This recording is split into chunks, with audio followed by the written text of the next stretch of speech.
എത്തിയിട്ടുണ്ട്.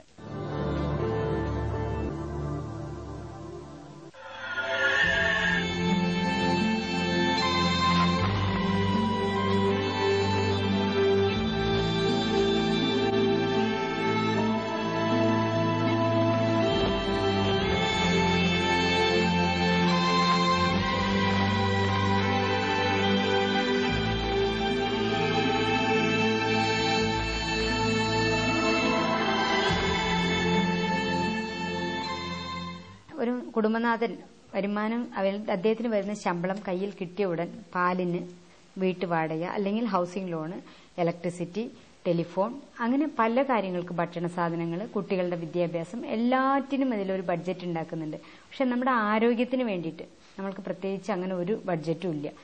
ഇത് അസുഖം വരുന്ന സമയത്ത് ഓടി നടന്ന് അല്ലെങ്കിൽ കിടപ്പാടം പണയപ്പെട്ട് ചികിത്സിക്കുക, ആ ഒരു രീതി മാത്രമേ നമ്മൾക്ക്. ആകെ സ്വർണങ്ങളോ ഇതൊക്കെ വിറ്റ് ചികിത്സിക്കുക, അല്ലാതെ ആരോഗ്യത്തിന് വേണ്ടി മാസം ഒരു തുക എടുത്തു വെക്കുക എന്നുള്ള ഒരു രീതി കേരളത്തിൽ മാത്രമല്ല ഇന്ത്യയിൽ തന്നെ കാണുന്നില്ല.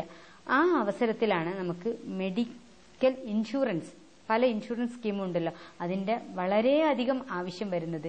സാധാരണക്കാരന് താങ്ങാൻ പറ്റുന്ന പല ഇൻഷുറൻസ് പദ്ധതികളുണ്ട്.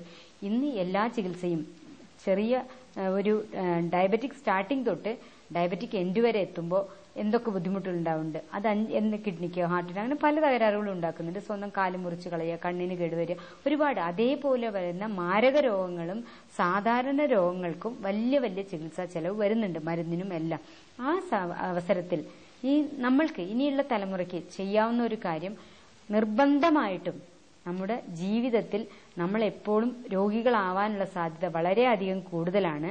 അങ്ങനെ വരുമ്പോൾ വേറെ ഒരാളെ ഡിപ്പെൻഡ് ചെയ്യാനോ അല്ലെങ്കിൽ സമൂഹത്തിന് ആ ബാധ്യത ഏറ്റെടുക്കാനോ പറ്റാത്ത സാഹചര്യത്തിൽ നമ്മൾ ആരോഗ്യമായി ഇരിക്കുമ്പോൾ തന്നെ നാളത്തെക്കുറിച്ച് ചിന്തിച്ച് നാളത്തെ ആരോഗ്യത്തിന് വേണ്ടി നമ്മൾ എന്തെങ്കിലും